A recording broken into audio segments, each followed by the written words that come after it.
এখান থেকে বিদায় দিয়ে চলে আসবে, তারা তোমার জন্য কবর পর্যন্ত যাবে না।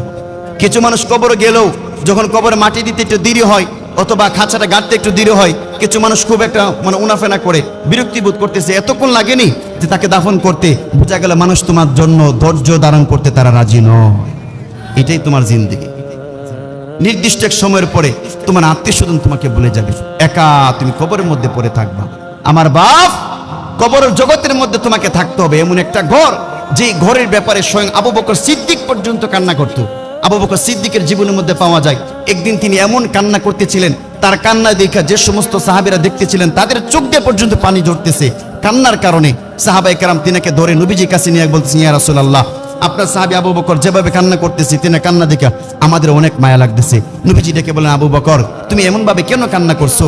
তখন নবীজিকে আবু বকর ডেকে বলছেন, ইয়া রাসূলুল্লাহ, আপনি যে বলছেন একজন মানুষকে ছোট্ট সংকীর্ণ ঘরের মধ্যে তাকে কবরের মধ্যে নামায় দিয়ে আসবে, যদি সে বদ আমল নিয়ে যায় কবর জগতের মধ্যে শাস্তি হবে। ইয়া রাসূলুল্লাহ, আমার ভয় হয় যদি আমি কবর জগতের মধ্যে আমি যদি গুনাহ নিয়ে যাই, আর কবর জগতের মধ্যে যদি ফেরেশতারা আযাবের জন্য আসে, আমাকে যদি শাস্তি দেওয়ার জন্য আসে, আমি ইচ্ছা করলে তো দূর দিয়া পালাইতে পারবো না, এই ভয়ে আমি কান্না করতেছি। যে আবু বকর সিদ্দিকের জান্নাতে সার্টিফিকেট আছে, সে আবু বকর সিদ্দিক এভাবে কান্না করছেন, আমাদের কি অবস্থা? আমরা তো যেভাবে দুনিয়াতে চলতেছি, আমাদের কাজে কর্মে লেনদেনে আমাদের বোঝাই যায় না আমরা যে মরব, আর বোঝাই যায় না আমাদের কাছে আমরা যে একদিন একজনের কাছে গিয়ে জবাবদিহি করব, আমরা আমাদের কাজে কর্মে এটাকে বোঝাই যায় না।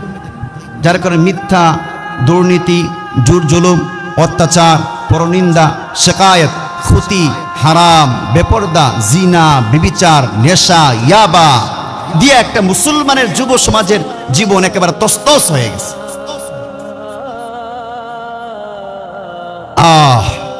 নবীজির একজন সাহাবী নাম হল হযরত উসমান ইবনে আফফান রাদিয়াল্লাহু তাআলা আনহু। তিনি একদিন কবরের পাশে গিয়ে, একদিন না প্রায় সময় তিনি কবরের কাছে গিয়ে কান্না করতেন।